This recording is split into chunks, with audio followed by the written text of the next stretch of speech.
Them bloopers before we start. Yeah. Put that in the bloopers because my friend threw a baby at Spider. I like out of fear. Did you tell her about her big age?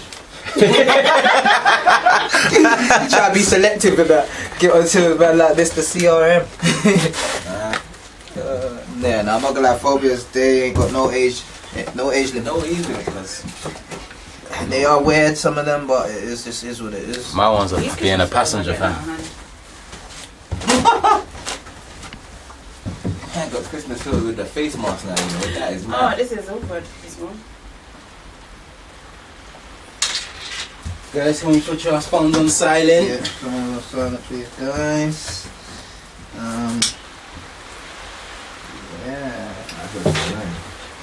Alright, just come as soon as we start. This wouldn't blow up on it. Nah.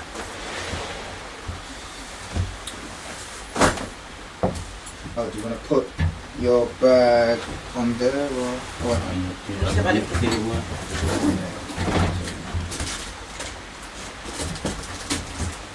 Biggie, you know, I've had a big ages. Only soft drink, only drink like that. Pineapple one. My cupcake, man, the boats up. Bust me, baby. How did this guy run out? You want a fizzy drink? I know. It's like a big kid, isn't it? Oh yeah, teeth and big kid.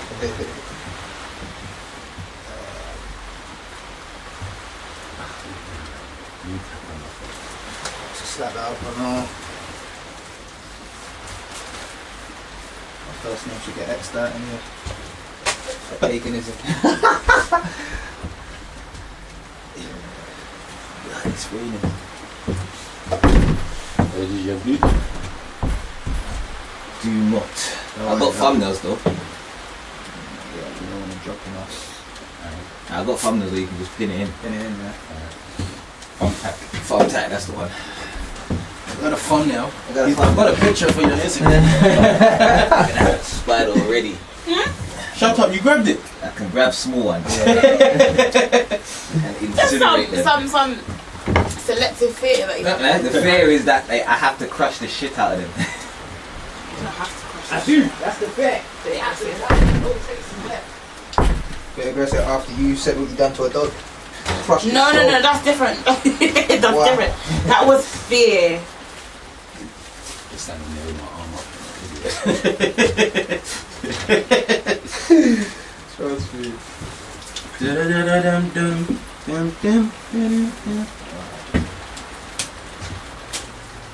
Set up nice.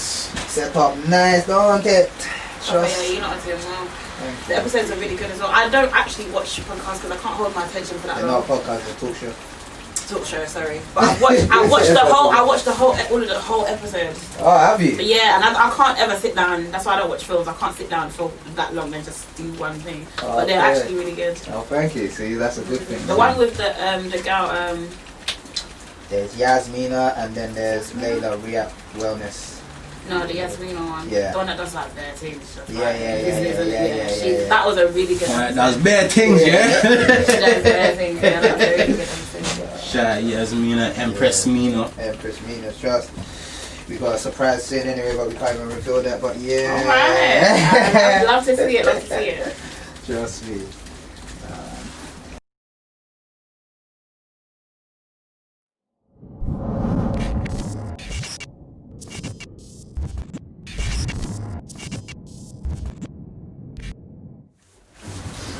Where's the action sign? Just get it. Yes, you're doing it. Me. Yeah, so you basically do the counting. So like 3, 2, 1. Yeah. So So he said 3, 2, 1. You do. You say 3, You 2, see 1, everything. and then Okay. obviously you basically introduce us into it. No. If I do the 3, 2, 1 and a clap, then That's the one you're ready. Yeah. Going alright? Phones all I'm up? behind you. Huh? I'm behind you. Come on, man. There we go. Hey guys. Yeah. Alright, cool. 3, 2, 1. Yo people, peace and prosperity, and welcome back to my show, Most Valuable Voices with Jimmy Papez. I'm on here with my co-host. Sion7 and Mr. CRM. And we have a lovely special guest today. Stushie. Stushie, lovely to have you. We're going to get back to you in a second. No problem. Yeah. Literally, just want to shout out everyone who's been tuned in on episode 4 now. And obviously, if you've been tuned in, the audience, you can tell that you've caught up now. Yeah, because all the episodes were in the past to create nostalgia. Yeah, so everyone's caught up now, so we're literally present right now. Yeah, as you can see, setup's a little bit different. We got a few additions. You know, we got this, we got the merch. Yeah, we got the MVV guest list. So all the guests that come on, they leave their signature up there, and you know, we go from there. Hopefully, it gets filled to the brim. But yeah, right. So that's that. We're going to talk to our guest Stushie. Stushie, tell us a bit about yourself. My name's Introduce yourself, Stushie. I should say. I am a reggae singer, but I'm also heavily invested in community work as well. So I often flip between the two. I think in a nutshell that would cover it. What was the second one heavily invested in? Community, so community development and youth work. To start off, I wanted to congratulate you and commend you for your work that you are doing for the community as well. Like, that is really admirable, and I love to see that. What kind of made you? I don't like asking what kind of made you start doing that, but yeah, what kind of Are you job? talking about what I'm doing now or in general? I'm talking about what you're doing now, where I've been seeing you provide like shopping for people who may need in these times. Or people that just may need and whatever. And even your little niche that you have, where it's like, listen, there don't need to be no recording, there don't need to be there don't need to be no post. It's just literally send your address, no shame, send your address, and you literally just knock on the door, leave it there. When they open, you're gone. I respect that. I rate that. I respect it still. Thank you. And she's bought us. Yeah, your hampers. Have to make sure you guys get your hampers. I appreciate that. That's love. I appreciate that a lot. But so with that, in terms of that, like, how did you kind of start that, or when did you start that, or what made you? Well, during the half term, I saw a lot of like restaurants and stuff were offering hot food to families that probably needed it, like whether you have kids or whether you're vulnerable, whatever the case may be. And I just thought that maybe some families would probably benefit more from having a weekly food shop than having one hot meal for the day. That's not to take away from anyone that's offering hot meals, but I just thought I'm in a position to do so. So I did a weekly food shop for 20 families. Wow. And I decided that I wanted to do a little bit more over the Christmas. So today I would have completed 50. Yes. So yeah, it's just I want it to be a really good quality hamper.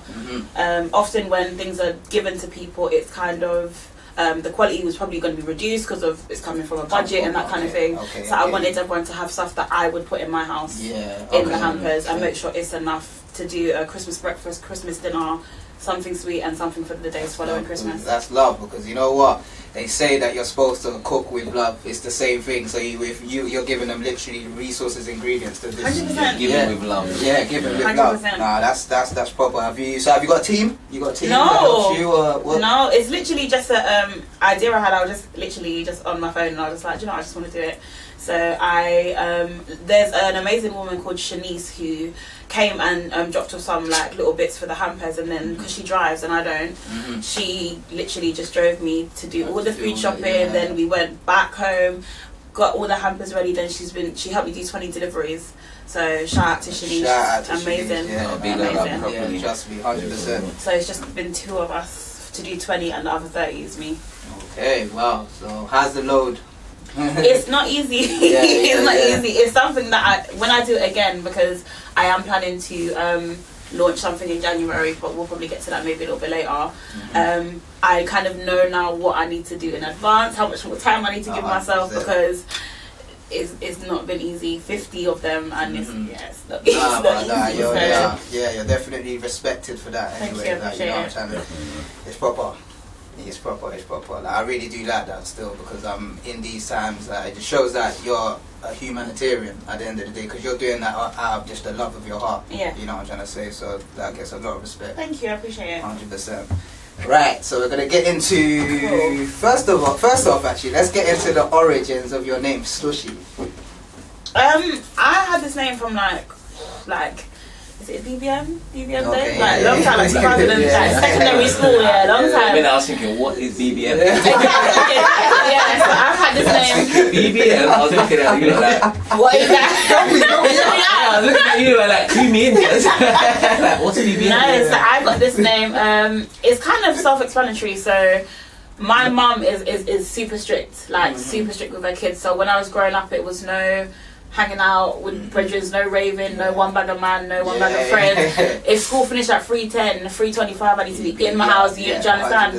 So when my friends were growing up and dating guys and going to parties and hanging out after school and mucking school, that wasn't me. So to my peers in school, it was kind of like she's stush. She's not really into man. I've always been working as well, so she don't mix up with everybody. So stush. But then when you get to know me, I'm quite friendly socially. 100%. So Stushie sounds a bit more softer than stush. So it's kind of, I'm very social and loving, but just don't pass your face. You hear that? No, 100%. I hear that because I wanted you to just elaborate on it because we all have our own interpretations of what stush is. Stush is that. You know what I'm trying to say. So I hear that. Yeah. I hear that. So So when did you get started in the reggae scene?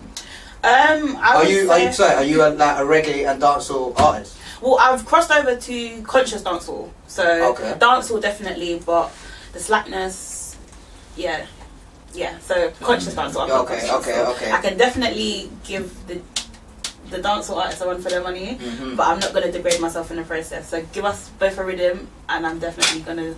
You understand? Represent. I heard that still. So when did you start writing or getting interested in well, I've been singing for a very long time. So my mum runs a really big African dance group for about 35 years. Yeah. So I've grown into that aspect of it. So I'm used to performing like 5-6 times a week and different countries and all over England. So then I started to, probably around 8-9, I started to kind of open the shows by singing like a little cover. And then in 2009, I did something called UK Live when Unsigned, and I won the London region. And it was a reggae song that I did. And then in the article in the newspaper, they just put Reggae Girl whilst judges, and from that day, it just stuck like reggae. So probably since 2009, I'd say. Okay, so from there, you've just taken it seriously, basically. Yeah. So when you were saying, were you saying at 8 and 9 you were performing, or 2008 and 9? No, 8 and 9. 8 and 9. I grew up into the dancing, so I've been doing that from I could walk. But the singing, I just opened 1 or 2 shows singing, and then we'd go to like different countries and I'd do it there, and then I just kind of nurtured it. But then I stopped for a while because it became a bit of a chore. It wasn't really fun anymore, so I stopped for a few years, and then I picked it back up probably about 2014, 15. Okay, nice. So how's it going for you? Good, you know. Like I said, I balance my community, my love for community, my love for music. So sometimes it's the issue of consistency and especially you're not dropping music and what's going on with this show and that show.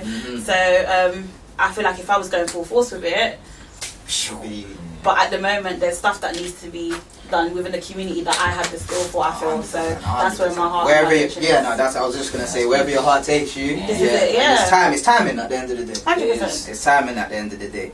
We done our research anyway, so it's a good thing. It's actually a good thing. We seen that you VP Records crowned you Miss Reggae Gold in 2017. And you performed at Reggae Sumfest. I did, yeah. 2018. Wow, yeah. You guys want to do research in We have to. Yeah? We have to. Well played. So, tell us a bit about that. Who are VP Records, first of all? Okay, so VP Records are probably one of the biggest labels associated with reggae and dancehall. So they've got affiliation with like Sean Paul and Shaggy and anyone you can think of in reggae, whether it's been through distribution or signing, has encountered VP. So it's the biggest of its kind within our community, to my knowledge anyway.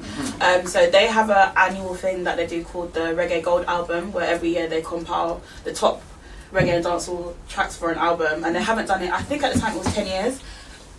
So they decided to launch it again, but this time they wanted like a global brand ambassador to be the face of Reggae Gold because it's quite a big brand. So they held a competition that I entered, and it was probably one of the most challenging things I've done. And they crowned me the yeah, Miss Reggae Gold. So I'm the.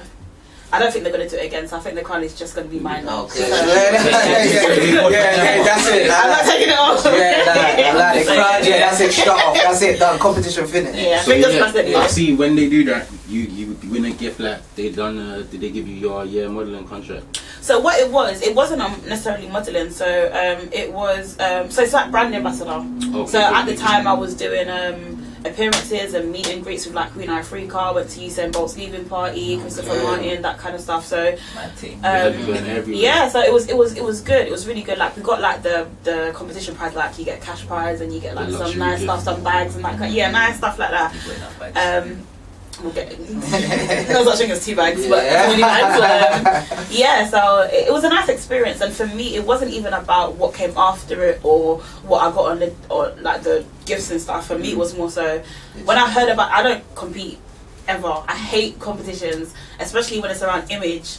But for me, when I had Reggae Gold, that is me. I am Reggae Gold, so I feel like they kind of in a way ring fence the competition for me because everything that it stood for is me. So I definitely thought I'm going for that 100%. So where was this?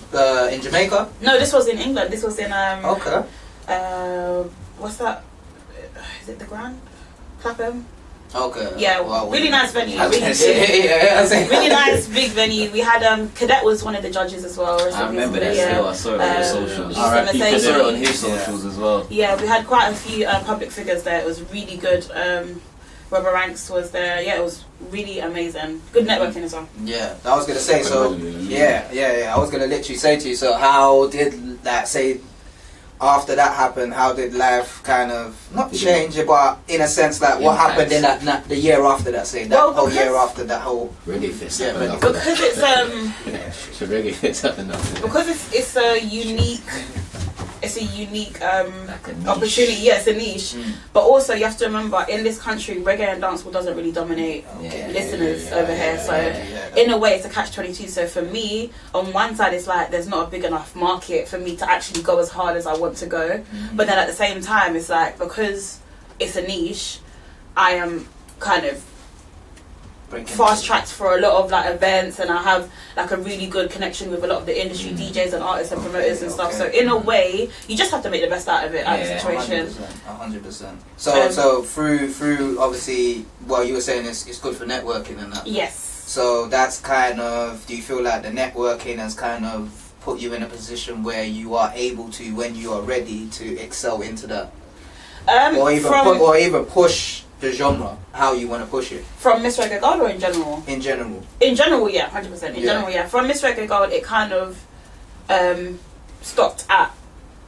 You got the title, you did the appearances, you did the meet and greets, you got the. There was conversation and talks afterwards, but yeah, so it was a good experience in the time, and what I got from it I really appreciated and I really value. And for me, I wanted a title, I didn't want anything else, and I got the title, and that's it. Do you understand? So for me, that's good enough. Big up.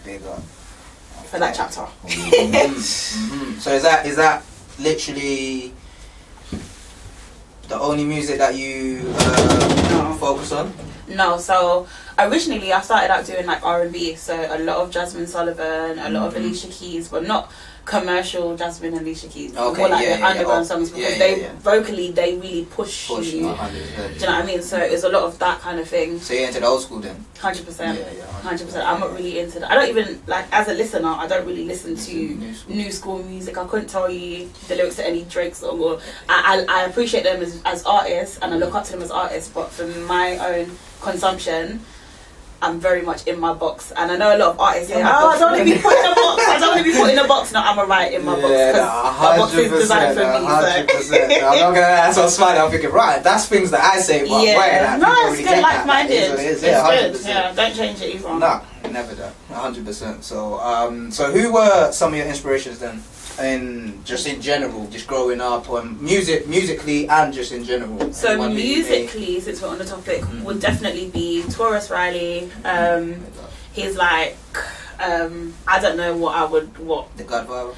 More than that, he's like, I don't think there's a word big enough to describe the impact he has. And fortunately enough for me, like we have an actual like family relationship kind of thing. Okay. So for me, it's like it's been a few years, but for me, it's still amazing that I don't know what kind of music you listen to, but like imagine Drake or someone like being on your WhatsApp and being able to say I need like advice on this and how's your day going and that kind of thing. That's what it is.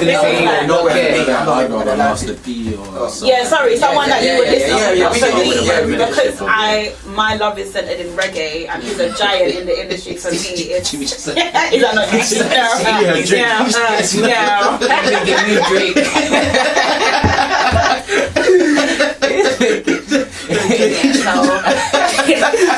She looked at me and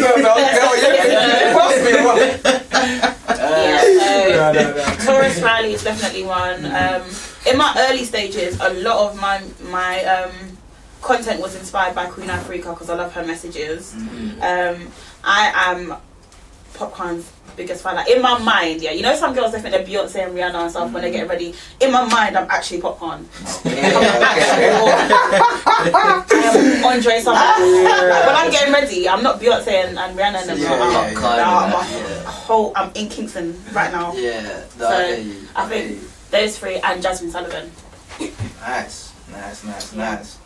So what's your background, if you don't mind? My mum is from Barbados and my dad is from Trinidad and Guyana. Oh, okay. So it's a small island, but I was heavily... Guyana. Yeah, shout out Barbados. Amen. But a lot of the influence... If I know, Jamaica all the way. Jamaica, bow.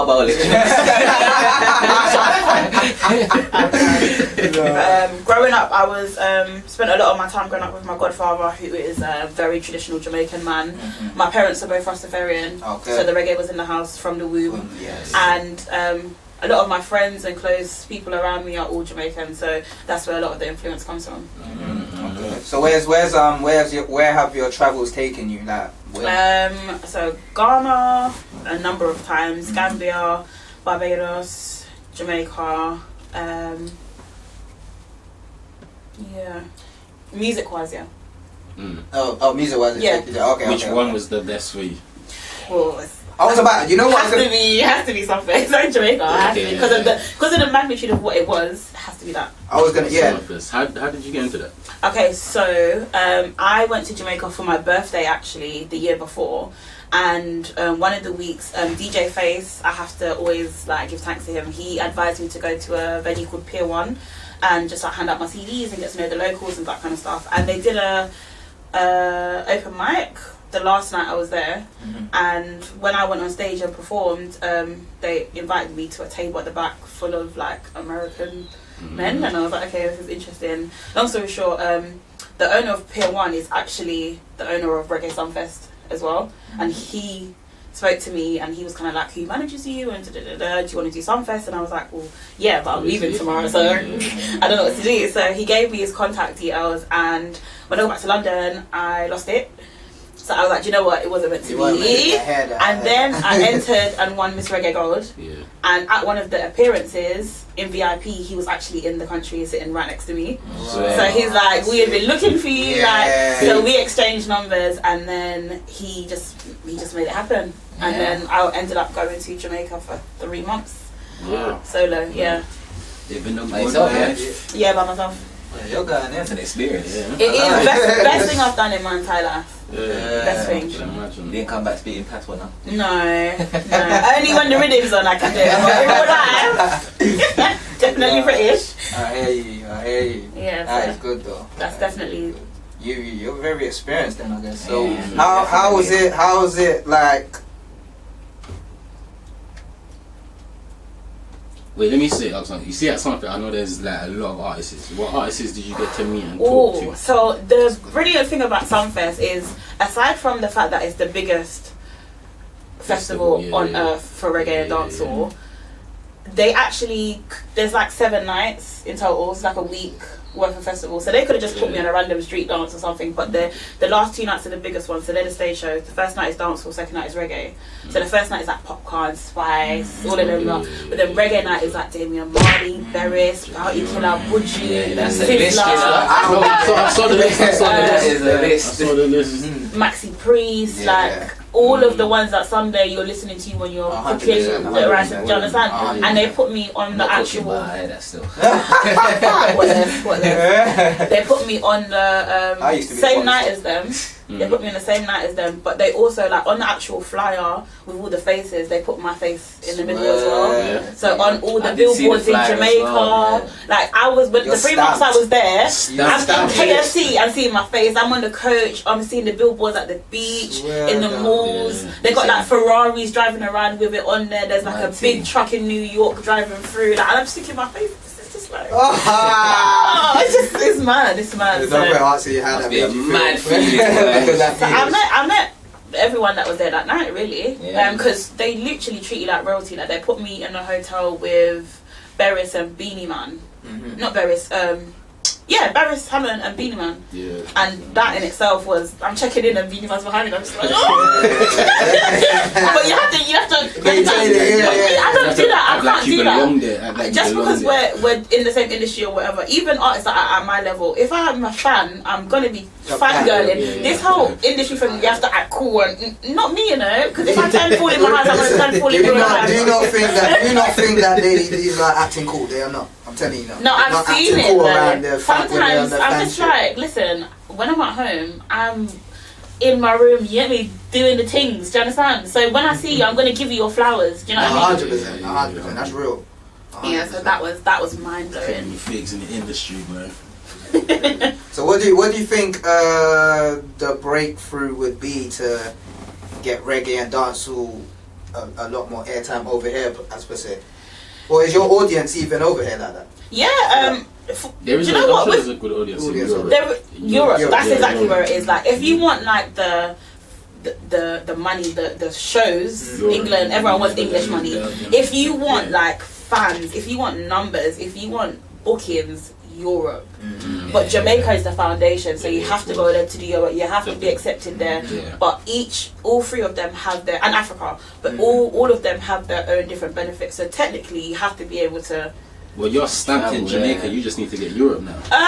No, I feel like if I was, like I said about the consistency, if I was going hard with music and 100%, 100%. I don't think there's anything I'm put on the earth to do more than to literally like excel in reggae, and it will happen. But right now, the community is like going through some things. Do you understand? And I have the energy. I have the time. If you was to focus on your music and obviously grow at a level you wanted to grow at, that would you be able to use that influence to then help the community in a much better way? Do you know what? Everybody says that, and that's a reasoning I've had with myself, because as you can imagine, I have these conversations with myself anyway. But if I'm being totally honest with you, there's a lot in the industry that people don't know about. So they're going to tell you need to have thick skin. Mine is thin. I chose reggae music because of the content of it. It resonates with me as a person. Unfortunately, it's also an industry, so it's also a business, which means that they don't business about how you feel and what's resonating with you.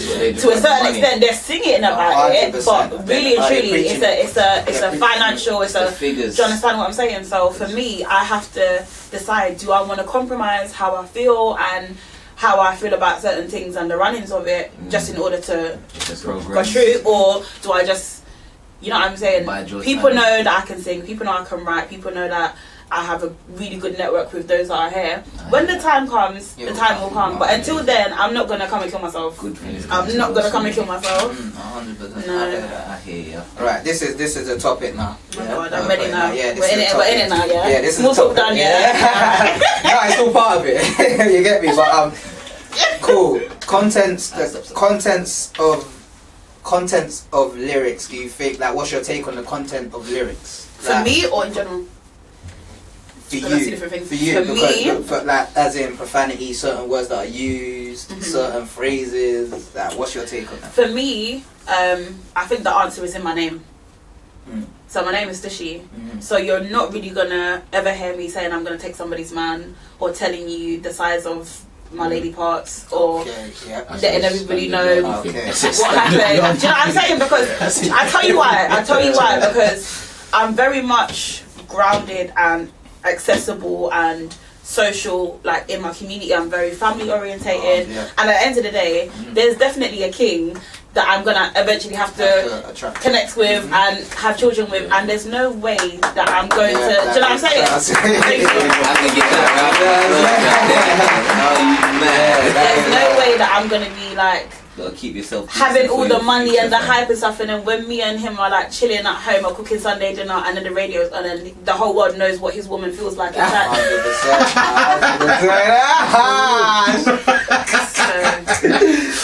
that. That's a very good explanation. That is the realest. So what do you want? So what? It's real, isn't it? That's the realest. What do you think about like in terms of like words like say bitch? Yeah, even and them that's what I mean. We're providing that words like bitch, hoe, it depends. Pussy, dick. It depends on each to their own. So I do my best not to judge anybody. For me personally, even in my social circle, my best friends can't call me bitch. Like, brother. Do you understand what I'm saying? No man that I'm talking to can't call me a bad B as a compliment or say do you get me? Like you can't talk, you can't use certain words around certain people. I understand that right now when it comes to a lot of the females out there, there's like a trend, this tech people's man, and I'm a savage, and I don't need these niggas, and finesse, and all these kinds of things. They'll take a people's man. Yeah, all of that stuff. Like, if I tend to, when I come across women like that, I tend to embrace them because I know the reputation that I have, and I know the energy that I carry as well. So I'm not going to distance myself from women who talk like that. In fact, I'm going to embrace you and show you that you can still get attention, you can still be popping or whatever you want to call it, and still get the love and that, and you don't have to compromise your dignity, your values, your morals, or anything like that. 100%. But the reason why I say that as an artist as well, you being an artist as well, and we just listen to music and taking things in. It's just in general, like when you hear that, would you, like if you hear someone say bitch or hoe, and this is something that I've kind of seen people do, like they'll listen to a certain genre of music and hear that say bitch or the F word or the H word, whatever it is. Yeah. What's the H word? What's the H word quickly? Hoe. I was thinking, so because I was making sure in my head he's talking about Hulk. I thought he was going to say I was thinking, what did he say? It's like BBM again, isn't it? Man said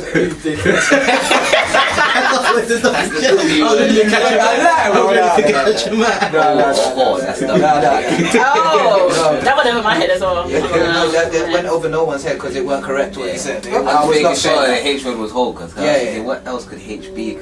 But yeah, so saying when I hear it. Yeah, like so for instance, like someone might hear that and then be like, I don't really like hearing them words because I don't listen to this artist because they say this and say that. However, I've seen people like say that about certain artists or certain genres, but then they'll listen to this genre, but when you really listen to it, they're saying the same thing. Yes, and this is where you say this genre, you're talking about UK. No, we say like you'll hear the same. You say the same thing in reggae and hear the same thing in that American rap. And people will say, I don't want to hear it there, but they don't mind hearing it in this one. Right, that's I get you. Yeah. That's my point. That's an interesting one because, like I said earlier, like I'm a reggae singer. My lifestyle is reggae, but me switch that off. Me as a person, me as a fan, what makes me, do you understand? Dancehall. Yeah. I love a popcorn. I love a Ragging King. Like even today, I give you an example. I put Spotify on shuffle, so random songs were coming on, not necessarily on my playlist. And I went upstairs, and my sister called me downstairs. She's like, "You got this music playing around the house?" Like I live with my mum, my auntie, and it was a song that has some profanities in it, and that just goes to show that. So it depends. A lot of it depends on your upbringing, and I don't really like to bring that into it because I know everyone's life journey is different, but a lot of it is down to that because I'm 27, I'm a big woman. Even if I moved out and my mum came to my house and my phone's on shuffle, if I hear the intro to a song that I know's got slapness in it, I'm skipping it straight away. I hear that. I with my dad and my grand. When I got my grand in the car, I only play gospel. But even when I got my grand in the car, I only play gospel. I don't play music. When I got my dad, when I got my dad in the car, it's either mute or gospel. That's a mute. Driving silence and talk to each other. It's respected. I know obviously I know my dad or my grand don't listen to that music, so I'm not gonna play that for them. You understand what I'm saying? It's a respecting. But for me, like I said, I don't listen to hip hop. I don't listen to rap or trap or drill or anything. I literally am in my box. Reggae, dancehall, soca. The only other genre I listen to is Jasmine Sullivan. I don't really listen to all these other like artists. So that's R&B. Yeah, but only Jasmine. Okay. Nothing else really. Okay. Nothing else really. Like I don't really feel anything else, and put her in her own category. like even when I'm by myself, I even went through a period of time where I was like, I have to stop listening to certain kinds of dancehall because even though I know better and that is going to influence me, I don't really want that energy. When I wake up first thing in the morning, I head, let's get out, let's go on the rooftop and jump off the speaker box. I don't really, and I've got to go and do my day job, which is a very interesting day job. So. Right, and that's important. Like, as in, even with like influences, like, you know what I'm trying to say, hearing that all the time, people just becomes normal to hear in a sense. I don't know, because even on the way down here, I was saying to him, I got to him in the car because he was playing them. Who are they? Who are these guys? To D-Block Europe. D-Block Europe. She's like, do you really listen to these? And I was like, we talking about, she's like, you know, they're talking about drugs and stuff. I started dying. You talking about drugs and stuff? Yeah. Talking about drugs and stuff. Like, I'm not naive. I'm not naive to, like, the road life and that kind of stuff. Like, I worked in a prison for a year. I left this year. So I understand, and I'm 8 years into working with like prisoners, gangs, all that kind of stuff. So I'm not oblivious to it. I've been in situations with people who are in that kind of lifestyle. Do you know what I'm saying? So I'm not oblivious to it. And if I'm being totally honest, reggae is amazing and music is my heart. Community work is amazing. But my passion and what I do 90% of my time in my day job and in my spare time is youth work. So these kind of things, I understand that the appeal it has to young people, the beats, the flows, that kind of stuff. And a lot of them aren't even doing what is being said in the song. But at the same time, you have to be able to listen to other things as well. Yeah, of course. And this is the thing. What I was even the point I'm trying to make. There's no even age. Like, there ain't an age for that, because there's old school music. There's like new school music. There's like different genres that all have some type of profanity, or they're talking about some type of thing. 100%. You know what I'm trying to say? Yeah. So I would ask you, the audience, anyway, like, to put down in the comments what you think about that, like, in a sense of what the contents of lyrics, like what you don't like hearing, like when you hear the word, like, say bitch or hoe, or if we hear, if as men we hear pussy or something like this. Do you know how I do it? I do it if I listen to a song and the guy is talking about like a woman, for example, in a way that's degrading, I just think to myself, the man that I love, could he talk to me like that? Alright, cool. Hold that point. Because really, if you're listening to it, that means that something about the song resonates with you. But listen to, it's true. But listen, it's true though. Something about the song. For you to be dancing around, to think, twerk, bust it open, Molly in her drink. Something about it. You are secretly. But you should know as well that there's so many components to music. 100%. So that could just be the beat that people are doing. Yeah, that's why I said. That's why I'm not contradicting. That's why I said I have a strong love for dancehall, but you have to monitor your intake. And remember as well, as an artist, I always look at, even though some people are just, they're filled with profanity, it is what it is, it's just, but again, at the same time. That's exactly what I'm saying. It's an expressive way of, this is an expressive art form at the end of the day, music. So that's why I was just putting it out there in a wide range, that just so I could see what the audience think, what you think as well, because it's an important, like, people don't really talk about like how that affect. Well, I guess people do speak about it on the like between themselves, but you know, I just want to make it clear, because I see a lot of like things online and stuff. Anything I say today, I'm not speaking for every woman.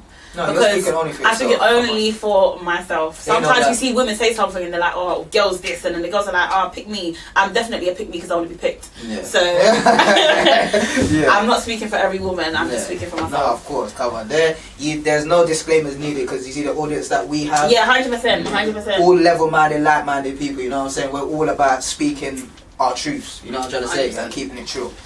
Yeah, so you're mindful of what you put out then, like when you're writing and well, yeah, but I did something this year that took me really outside of my comfort zone. So I was approached last year by a really big artist. I'm not gonna say who it is, but when I say big artist, I mean like mind blowing, to write a song for their upcoming album. And congrats on that. Thank you. One of the songs they actually said that I can keep for myself. So I was and ahhing, because the nature of the song, it's not slack, but it's very suggestive. It's very suggestive. It's very feminine. It's embracing your femininity, like sexy, all that kind of stuff. And I was like, oh, I've got this image, this like people having this girl next door, baby girl, like little innocent baby girl Dolly Stushie, and I was thinking this song is really gonna upside down some people, you know. It's gonna upside down some people. But do you make music for people or yourself? That's exactly why I released it, because I had a lot of conversations with like people, like family, friends, people in the Rasta community, like, because at the end of the day, I have such a strong love for them. Yeah. I need not their permission, but in a way, I do need their permission, because if I'm trying to carry this name of reggae this and reggae that, I need them, and it's the Rasta women that were telling me let go that, let go that, because there's a difference between encouraging femininity and feeling sexy and feeling confident and stuff, and then being slack. Yeah, as long as you know you're not, because like I said, there could be something that again they put it like that, and it was suggestive in a way, like you said, yeah. However, it's about what you put on that suggestiveness. Yeah, you know what I'm trying to say? 100%. You just have to put your own sauce on it. Yeah. So I hear that. Yeah, of course. That's a lot. Wordplay for me. Yeah. No, I hear you. As long as it's not whack, then you know you're alright. No, it's actually probably one of my favorites. Say what? Whack. As long as it's Oh, not whack! I think it's a whack. I said as long as it's whack. I don't know what that is. I'm not trying to. I don't know what that is. I'm so See, sorry. Shady clocked anyway. Mr. C on 7. Thank you for your help, Mr. C on 7. Look, she was like, I know what it is. Yeah, sure, I don't even know what that is either, to be fair. No, You know what I'm saying? No, thank you. Alright, so actually, before we get into the game, we're gonna get into the game in a sec. Yeah? I'm just gonna literally ask you just a little bit more, just to touch on I like the talking. just a little bit more to just touch on the community work now we've done, because we touched on it briefly, but you know, just okay. So I'm 8 years in, almost 9 years into community work as a whole. So I started after the riots. So after the riots, I attended some meetings, and then I was given the Tottenham ones. The Mark Duggan ones. So I attended some meetings, and then they really liked the way I spoke, so they gave me a budget. I think it was like 22 grand to put on like a 2-day event. So I did like a job and enterprise fair for young people where like employees would come, and then I did a live streamed debate show with like the police versus young people, which was really good. And then after that, I did a talent show at Stony Town Hall. We had like 400 people, so there was like a lot of local acts came and performed. So we did the audition process, the flyering on the streets and that kind of thing. And then after that, I set up a company called What's Good, which was an events team of young people who are like just come out of prison or unable to get jobs or kicked out of school or something. So they're earning legit money, but they're also doing something productive for the community. And then I started working on the Pembury estate doing community development, and then working in the youth club there, and then setting up a weekly session for girls. For those who don't know where Pembury Estate is, Hackney. So it's one of it has quite a reputation for being one of the most challenging estates in London. I like how you phrased it. Yeah. Societal standards. Corporate baby, corporate something. So yeah, I was doing quite a bit of work there, and then obviously I went to Jamaica for 3 months, and then travelled, and then last year I started working in Pentonville prison in the mental health department. So I was there for a year, and then now I am actually in my dream job. So I'm doing youth development back on the estate, but in a more senior role than I was before. Congrats. Thank you. Congrats, so let's make some noise for that, man. You're doing your thing, man. No, we commend that, man. We praise that. Cue the round of applause emoji. That's employment wise, not like all the community stuff I do on the side. That's just my CV. Okay. So that's your actual. Okay, I get you. So yeah, no, I wanted to quickly go back to the police. Yeah, because.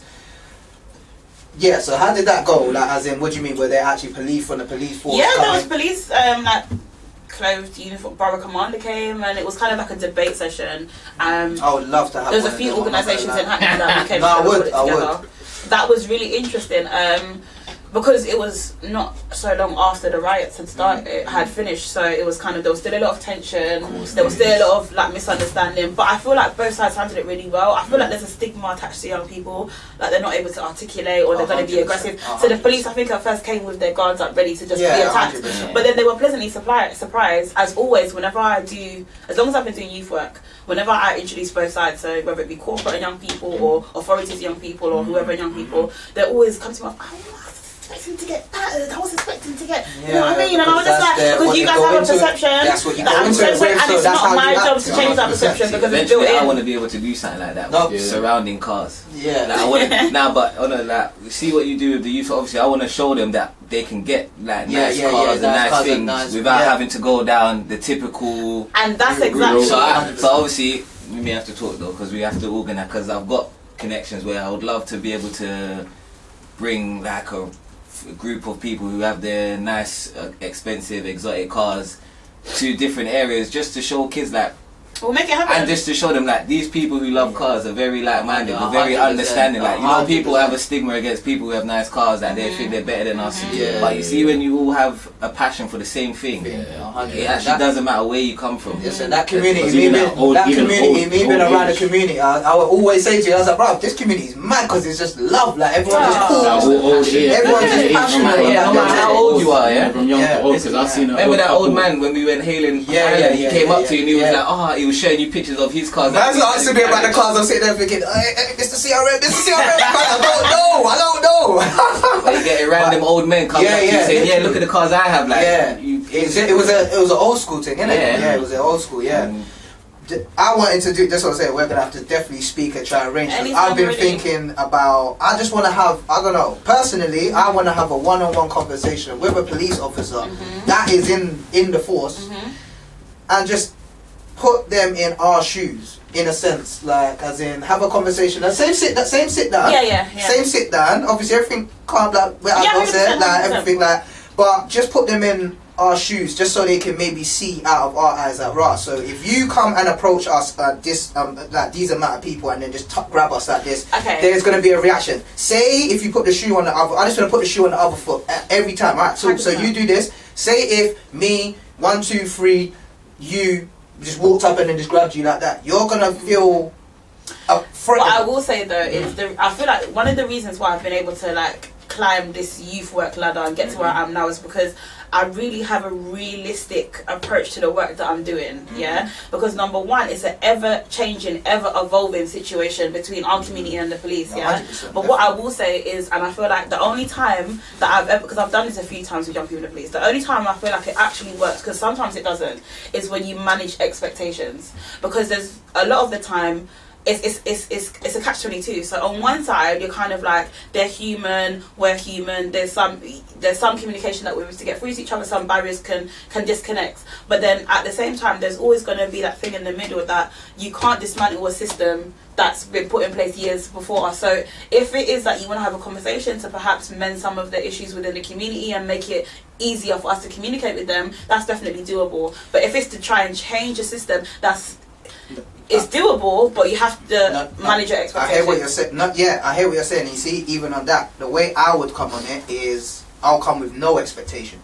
Okay. Yeah, I'll come in with no expectations, but to just voice, get an insight, make them have an insight and see what I'm seeing as well, and let other people see that, whoa, my man's sitting down with the Fed and he's literally talking to him very direct, and very open and very blunt and very honestly and very transparent about these things, so then they can see. At the end of the day, sometimes all you got to do is just plant a seed, for it to all start growing here, there and everywhere, 100%. And then you know what I'm trying to say. That's all. I will come there with no expectation. We can arrange that. You know what I'm trying to say, because I'm happy to do that. Me thinking it and not doing it, and me doing it and then there's no expectation from it is better than me thinking it and not doing it. Yeah, that's right. You get it? That's so right. but that's something that I feel just within myself that I've always wanted to do, just so they can just see, because there's no way. I know me personally, the way I would talk and then put the shoe on the other foot to somebody, you know what, they're gonna see it and think, I understand. And then maybe that being said, I don't know whether to speak with my corporate hat on or with my I grew up in Hackney and I'm black hat on. Because on one side, I don't know, I think it depends. And it also depends on, it sounds going to sound very mad, but it depends on the set of officers that you get on that day. 100%. Because some of them are angels, some of them are the nicest person people I've ever met. But some of them have come with the intention, they know that there's a tension for centuries between police and certain communities. Some of them are just human beings 100%. that either got bullied in school Yeah. or have an agenda and thought, let me train so that I'm in a position of power to 100%, exert the definitely. feelings that I have. So Yeah. that's why I'm talking about manager expectations. I hear that. I do hear that. They're all human at the No, end I of do the hear day. that because they are all human, and sometimes most of them are literally just like they say to you, they are following protocol. You know what I'm trying to say? But however, protocol at the end of the day, they need to understand that logic does come into this. You know what I'm trying to say? Like logic does come into that. They don't put logic in. They don't put no logic because they're thinking I can do this, and why can you do that? Because I'm the police. Yeah. That is their only thing. I can slap you because I'm the police. I can touch you because I'm the police. You have to tell me this because I'm no, but that's law. They say. If I stop you and ask you this and ask you that, I can't just walk off because then now I'm resisting. I can't just. It depends. Listen, I'm not disagreeing, but sometimes there are situations where you can avoid. 100%. But the difference is with that is there's not just a situation ever where you could just even just walk and be like, no, I'm okay. I don't want to speak to you guys. I feel you. You know what I'm saying? You can't, because it's gonna be something. You're gonna have to try and explain yourself. You're gonna have to try and tap into. And it's also, I don't know if we're gonna have time to get into the conversation, but gender plays a big part in it as well. Oh, of course. Because one thing that I've realised, there's been a lot of topics, especially this year, around like black people, black lives matter, black this, black business, black this. And there's been a lot of conversations, a lot of like talk shows and podcasts about it. And it's very interesting to see. I don't know if I'm going off topic here, if I'm just guiding back on. But this is a chat. see, I'm a black woman, yeah, and I have yes, we can see that. I have black brothers, a black king, a black this, a black this. But I would never, and I feel like through my work and through my knowledge of like black history that is probably more in depth than a lot of women my age, there's a lot that I know about black men. But I'm never going to speak on behalf of them and say that I understand what they go through. And I'm never going to say that black men are this and black men are that. And I feel like before we as a community try to tackle other communities and other authorities that have an agenda against us, we have to address the agendas we have against each other. 100%. Whether that be colorism, gender, class, whatever it is, because we have a lot of battles within our community that are not even battles that we created. The Willie Lynch syndrome and these kind of things played a big part in what we're doing now. I got it. But at the same time, I feel like there's a lot.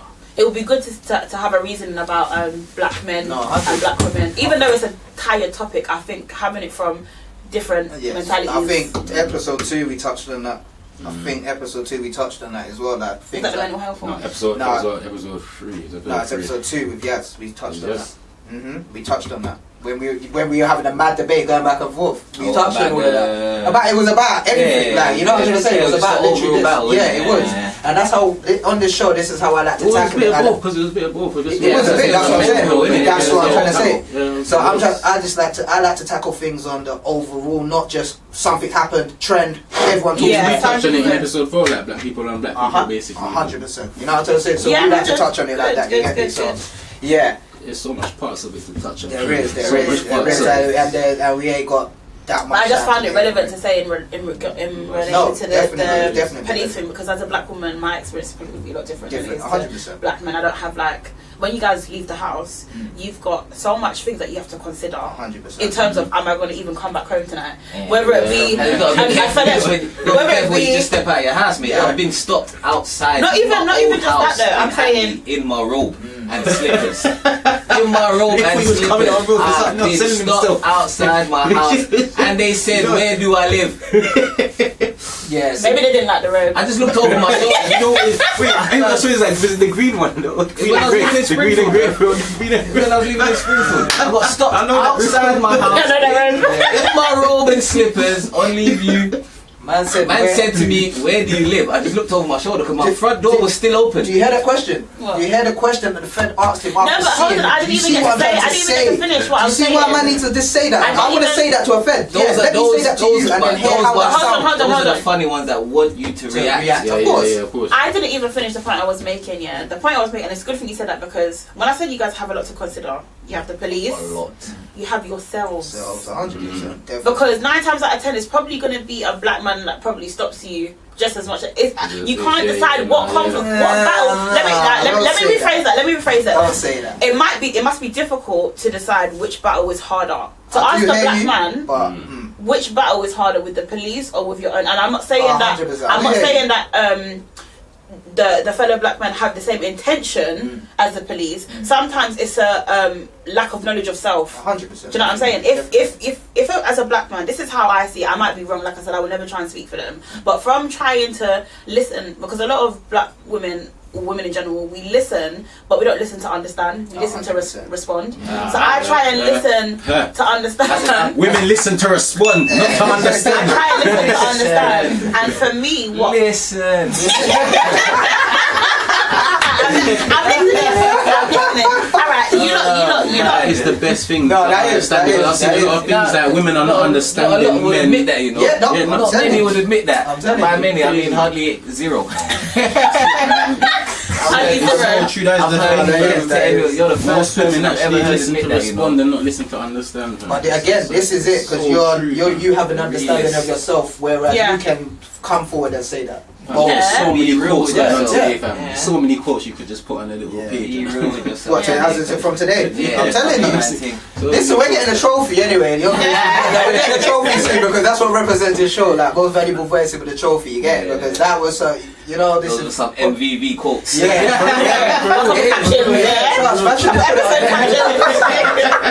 famous MVV quotes. But I'm gonna flip the script now, yeah? In saying that a lot of us, because I can't speak for any other woman than a black woman, in saying that a lot of us listen not to, it even boils down to stuff like even in the household. Forget like in society, like school and work and employers and stuff. With your mothers or with your partners or with your children's mum or whoever it is, there's even battles within our communities against that.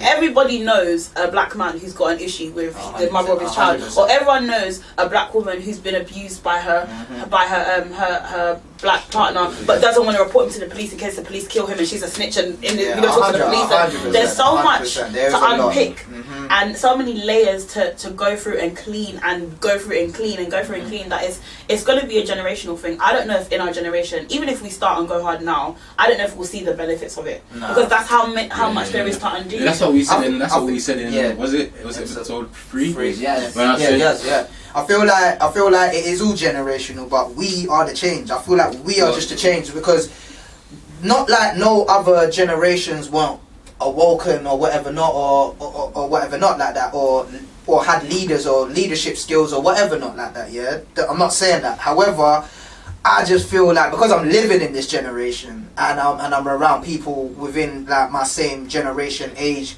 gap and all of that stuff, and there's a lot of like-minded individuals that kind of think the same kind of way in a sense. So I feel like maybe we would be the change. But hear this now: if you go on social media, yeah, or if you go in a public forum and say that, they're gonna tell you that that's not the truth, because if you look at that's too negative. I'm about to flip it. I'm about to flip it. I'm going to show you why. Because I saw something on one of the blog pages, and it was that stereotypical stuff about something to do with maybe black men don't like black women, or them topics that keep coming up. And I made a point underneath it, and the reaction was so like mad, it was unbelievable. And I said that there's this stigma that black men don't like black women and black women don't like black men, but in reality, the heavy majority, that's not the case. The issue is that the idiots who do live that lifestyle are the ones that are on the public forum. The majority of us who are doing the right thing, we don't have time to be online acting at us. We're offline loving each other in real life. Do you understand what I'm saying? 100%. That's why, like this podcast, I was telling someone really, really important. I know he's gonna watch this, my G. I was telling him that I was so like excited to come into this podcast, because I was telling CRM that I've always wanted to do a podcast anyway. Which one? Did you say a podcast? Oh, this one. Oh, talk show. I'm so sorry. Sorry, talk show. I'm sorry. No, wait, everyone does it. I made it.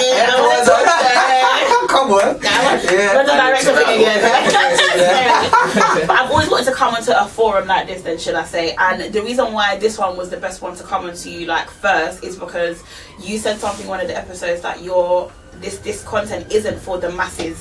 It's for people with like-minded mentalities. And I was like, this is it. Yes, something like this. Much like the perfect way to kind of coming to a forum like this is through this one. 100%, and you have came and dropped so many jewels. so many jewels and quotes. Yeah, that's it. Captions today. Yeah, literally. So we're literally gonna get into the game now. Let's go. Yeah? Let's go. Lovely. Right. So now we're the show. Literally, what you do, you just pick some questions out of the bag. You have to answer them as truthfully as possible. Obviously, there's nothing in here that's going to incriminate, you know what I'm trying to say? So, yeah, alright, cool. So I'm on the right side of the law. Yeah, alright, that's lovely. We're not trying to incriminate anybody. So, you just pick out a question and I've got to answer. You've got to answer it as truthful as possible. I don't know who put these questions together. I don't know where you found them. Yeah. Don't look at it. No, we'll read it out. You pick it, we read it. Okay, cool. Okay.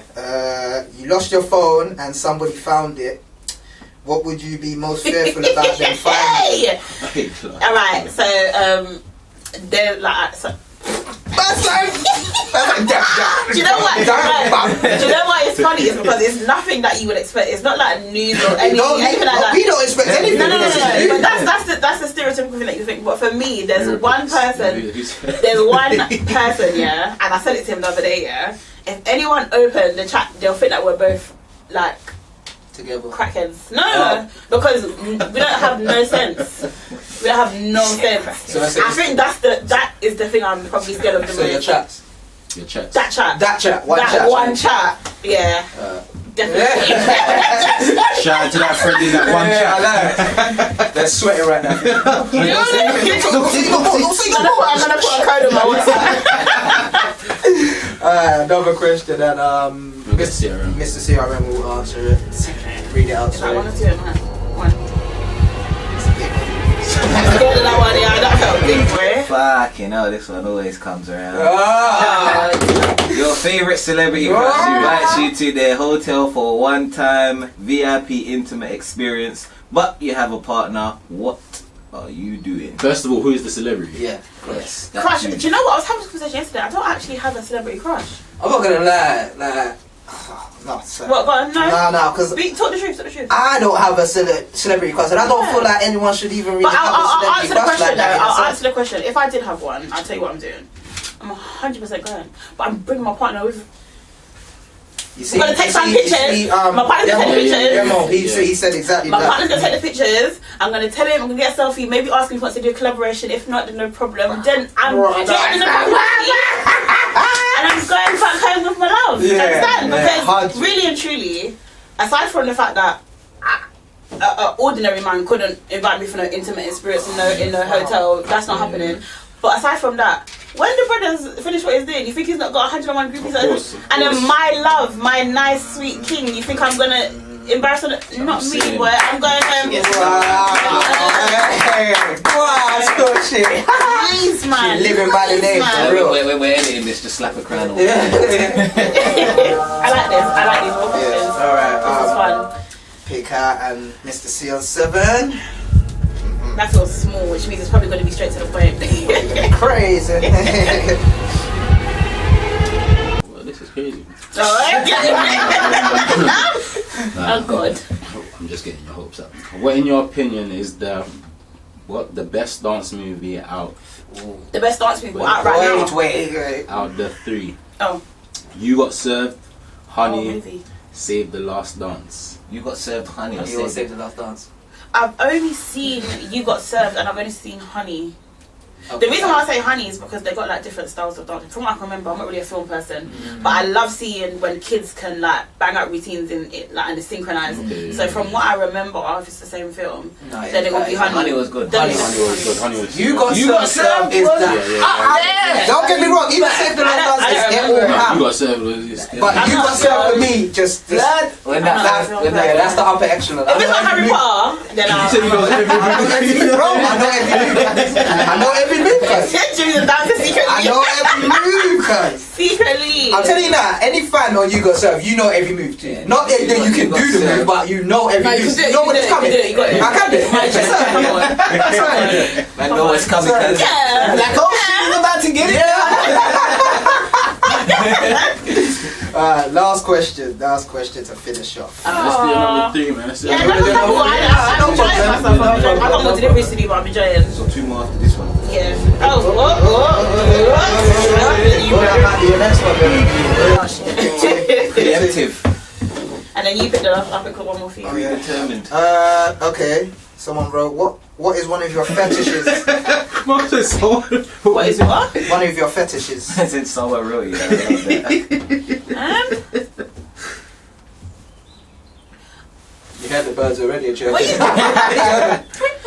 it? What define fetishes to me? Like you could like feet. That's a fetish because no one Oh, really. I know I was what thinking it about is. this the other day. 'Cause I was thinking a fetish is something Doesn't that have not to be everybody's sexual. into. Don't- No, I know what it is. I know what it It is. just has to be something that you Yeah, specifically into. Yeah. I know what it is, yeah. This is gonna sound so mad, yeah. You see when a guy is in a passenger seat and the guy is driving like with one hand, he's just doing bare things, but he's only got This one is hand, the- and he just. The Do you time know what I'm talking about? Yeah, Send it this up. the Ooh, worst and I'm part. just like, And when they go like this and put one hand behind the That's the third person. Yes. That, yeah, will make me fill up your petrol tank. I'm gonna fill up the petrol tank. I'm gonna fill up the You're petrol gonna have a tank. full tank today. No. Teachers will be standing looking at the beat. Get in the bus. My yard's this way, yeah, now. It's got a petrol station still. Okay, alright, cool. Next Yes, question. Mr. CRM, let's go. I don't know if that's even a fetish, but. It's your biggest turn on. Oh,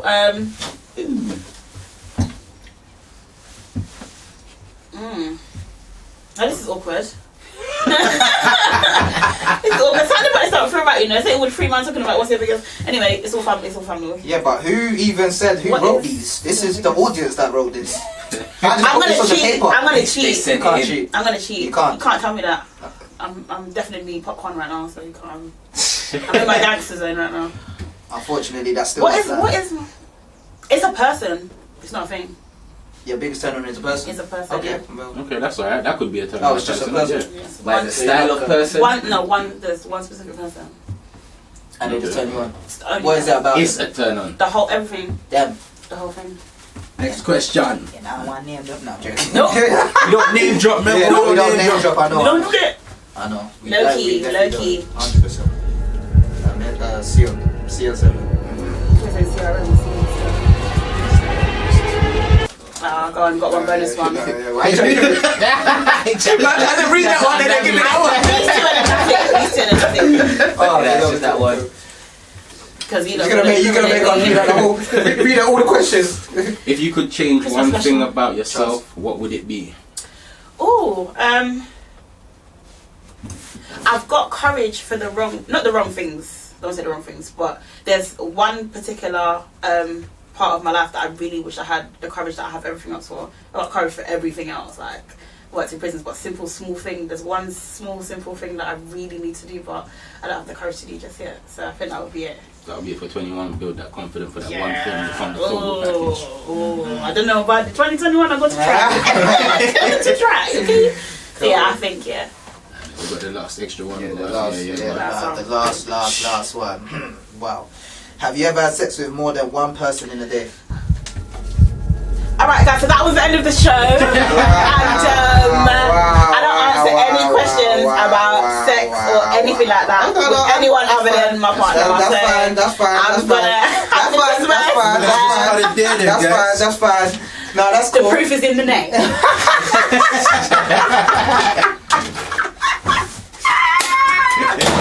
She trying to shut down my whole thing. Before we go, I just want to literally ask what's next for you anyway. Like 2021's coming up. Okay, so Around the corner. I will be obviously continuing my day job, which is youth development. I'll be doing all that good stuff. But I am actually in January going to be launching a project to do similar things to what I've done over the Christmas. But each month I'll be doing it according to whatever's in the month. So January will be based around the Rasta community. So I'll be doing like maybe some hampers or deliveries for them. Okay. Then February I do want to do something like pay for maybe some restaurant dates for couples that have lost a child or something like that. March, something for Mother's Day, and so on. Guys, and so forth. you see this and you heard it from the beginning. She's doing it all by herself. So if you can or know anybody, just share it and let them know what Stushie's been up to, what she's planning on doing, and see if you can get her any help. 100%. Now we're gonna put all your details, anything that you want us to put, all in. They'll be in the bio. And more music. Yes, 100%. More music. I'm gonna make. So what? Are you on Spotify and all of that stuff? I am. Yes. Okay. I'm on Well, Spotify. yo, Stushie. Stushie. Yeah, Stushie. You heard. So hit her up on Spotify. Well, all streaming platforms. No? Yep. Yeah, all streaming platforms. It will be in the description. Everything will be all in the description anyway. Yeah, I like it. Feel like I'm from YouTuber, innit? Come on. I know, yeah. That's literally Take the notifications down. Yeah, literally. Right? Come on. Yeah. Real shit. Yeah. No, but again, thank you for coming on. We appreciate you. Pleasure. Thank you for our care packages as well. Oh, you're so welcome. Yes. There's proper things in there, you know. Yeah, I can see. Proper things is in You there. can see it's a big bag as well. That's only half of the hamper because I only found out about this yesterday. So you guys so everybody's getting good. Enjoying it. I appreciate that. Nice. Yes, so people, so we've got a few we had a few topics for you lot to now. Leave your lot comments in and let us know what's happening, and we'll see you at the next show. This is Most Valuable Voice with Jimmy Papez. We out. That was nice. Nice, well done. That was really nice. One. I like that one. Fuck, you know. That was really good. No spiders, so that's not good. Nice, beautiful, man. You'll be the only blue one. 30 minutes left. Oh yeah. Good.